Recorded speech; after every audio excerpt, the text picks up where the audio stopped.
The night was suffocating, a heavy silence draping over the small town like a funeral shroud. I clutched the knife, my knuckles turning white as I pressed my back against the damp alley wall. Every sound was amplified. The rustle of leaves, the distant hum of a street lamp, my own ragged breathing. She was out there somewhere, searching for me, hunting me.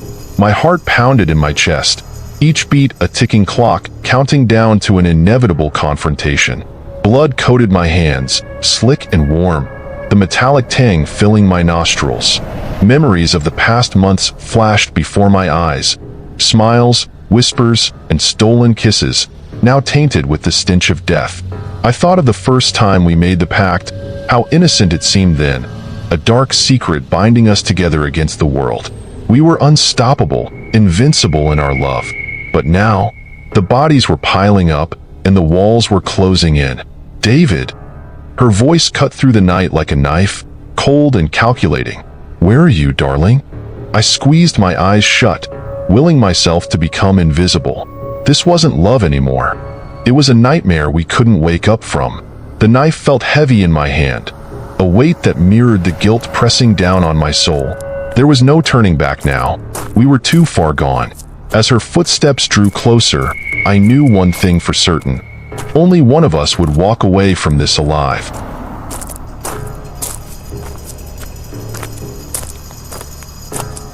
We met in college, a cliché start to what would become anything but an ordinary love story.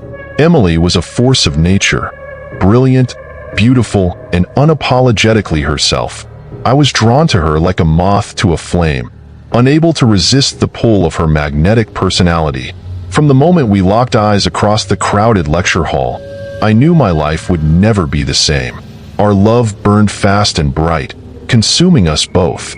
We spent every waking moment together, our passion for each other eclipsing everything else. But as the semester progressed, the world around us began to intrude on our perfect bubble. Friends, family, professors, everyone seemed to have an opinion about our relationship. They didn't understand us, couldn't see how deeply we were connected. The first person to truly threaten us was Emily's ex-boyfriend, Tom. He couldn't let go, couldn't accept that she had moved on. His constant presence, his attempts to win her back, drove us both to the edge. One night, after too many drinks and too many heated words, we made the pact. "Let's get rid of him," Emily whispered, her eyes glittering with a dangerous light. "He's the only thing standing in our way." I should have been horrified, should have walked away then and there. But the thought of losing her, of anyone coming between us, was unbearable. So I nodded, sealing our fate with a simple, irrevocable agreement. The first kill was the hardest. Tom was a big guy, and it took both of us to overpower him. We planned meticulously, staging his death to look like a tragic accident.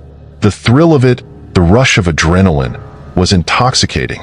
We felt invincible, untouchable, and for a while, we were. But as time went on, the paranoia set in. Every sideways glance, every whispered conversation, felt like a threat.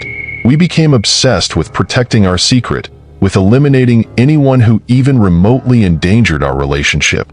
Friends who got too close, professors who questioned our behavior, strangers who looked at us the wrong way. They all had to go. Each kill brought us closer, binding us together in a web of blood and deceit. But it also drove a wedge between us, the weight of our actions creating cracks in our once perfect bond. We started to fight, our arguments escalating into violent confrontations. The trust we once had in each other was eroding, replaced by suspicion and fear. I began to see Emily in a different light. Her laughter, once so infectious, now seemed maniacal. Her touch, once so comforting, now felt suffocating. I knew she felt the same about me. We were spiraling, our love transforming into something dark and twisted. The night it all came crashing down was like any other. We were holed up in our apartment, the curtains drawn tight against the outside world.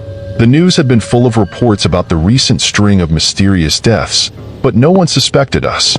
We were careful, meticulous, or so we thought. Emily was pacing the living room, her eyes darting around like a caged animal. I watched her, the knife hidden behind my back. I didn't know when I made the decision, only that it felt inevitable. She stopped suddenly, turning to face me. "David," she said, her voice trembling. "I think we need to talk." I nodded, gripping the knife tighter. "I think we do." She took a step towards me, her eyes narrowing. "You've been acting strange lately. Distant. Are you hiding something from me?" I forced a smile, my heart pounding. "Of course not. We're in this together, remember?" Her gaze hardened, and I knew she didn't believe me. In that moment, the fragile trust we had left shattered completely. She lunged at me, her own knife glinting in the dim light. We collided, a flurry of limbs and steel. Our love transformed into a deadly dance. Blood sprayed across the room as we fought, each of us driven by a primal need to survive. It was a blur of pain and fury, our screams echoing through the empty apartment. I felt her knife slice into my side, a white-hot agony that brought me to my knees. But I didn't stop. I couldn't.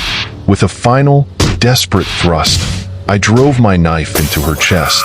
Her eyes widened in shock, her mouth opening in a silent scream. She crumpled to the floor, her blood pooling around her. I staggered back, gasping for breath, my vision swimming. I looked down at her, the woman I had once loved more than anything, now reduced to a lifeless corpse. The realization hit me like a freight train. This was all my fault. Our love, our pact, had destroyed us both. As I stood there, bleeding and broken, I heard a sound that chilled me to the bone. It was faint at first, barely audible over the pounding of my heart, but it grew louder, a rhythmic tapping that echoed through the apartment. I turned slowly, my blood running cold. Standing in the doorway was Tom. His face was pale, his eyes wide with disbelief.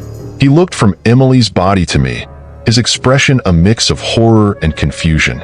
"David," he said, his voice barely a whisper. "What have you done?" I couldn't speak, couldn't move. It didn't make sense. Tom was dead. We had killed him. I had seen the life drain from his eyes, had watched as we buried him in a shallow grave. This had to be a hallucination, a trick of my fractured mind. But as Tom stepped closer, his presence solid and undeniable, I knew the truth. We had been played. The real threat to our relationship had never been Tom or anyone else.